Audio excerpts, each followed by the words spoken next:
Hello, my name is Emily Gonzalez, and this is my reading response to Movies of the Mind for The Elephant in the Village of the Blind.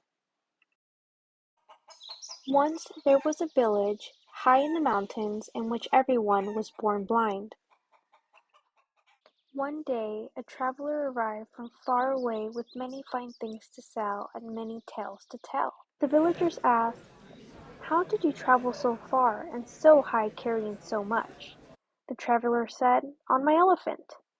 "What is an elephant?" the villagers asked, having never even heard of such an animal in their remote mountain village. "See for yourself," the traveler replied.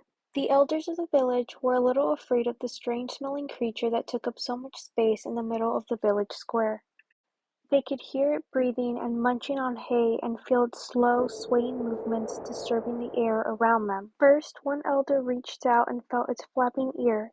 An elephant is soft but tough and flexible, like a leather fan. Another grasps its back leg. An elephant is a rough, hairy pillar. An old woman took a hold of a tusk and gasped.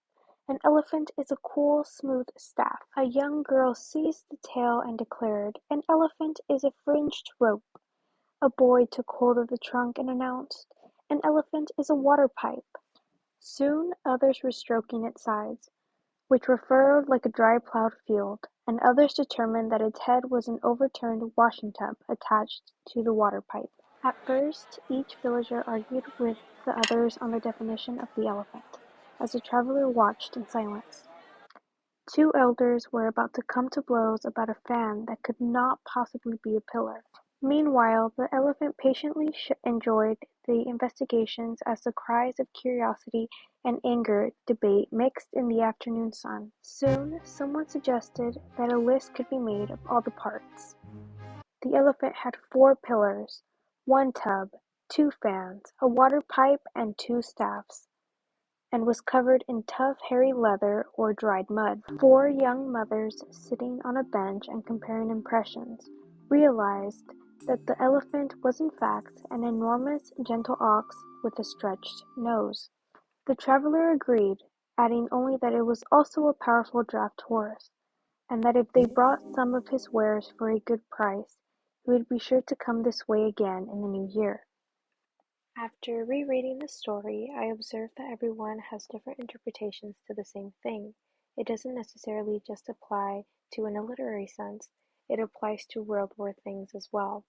In this story specifically, there is a village of blind people who are trying to decipher what an elephant is and what it looks like without actually ever seeing one. It is up to them to use all their other senses to form an idea of what this animal is, along with their ability to trust the other villagers' interpretations. There are always 3 sides: your side, their side, and the truth.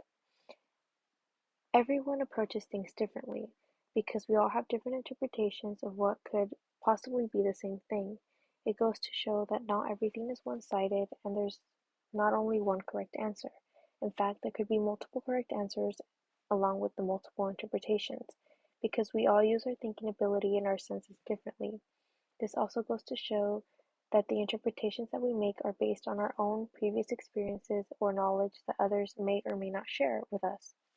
It also prompts the question, which interpretation do we value the most, as well as can we trust the narrative that is being put out there true? Through this assignment, I have also realized that I enjoy having sound to my readings. I find that adding an element of sound helps me visualize the story better and get a better feel for what could possibly be going on.